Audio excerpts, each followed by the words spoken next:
case briefs, and so much more. LSData's got what you're looking for.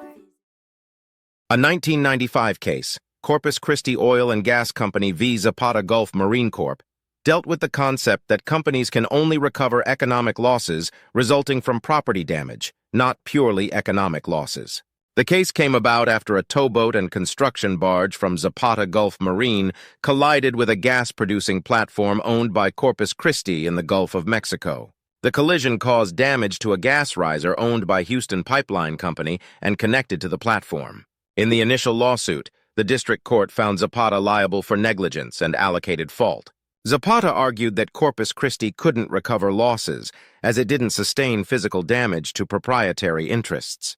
The district court disagreed, ruling that the flaring of gas during the repair constituted physical damage to a proprietary interest, awarding Corpus Christi the value of the flared gas and revenue lost during repairs. On appeal, the appellate court affirmed damages awarded to Houston and Corpus Christi. Still, it only partially affirmed damages to Corpus Christi, ruling that the company could not claim damages for the economic losses during Houston's riser repair.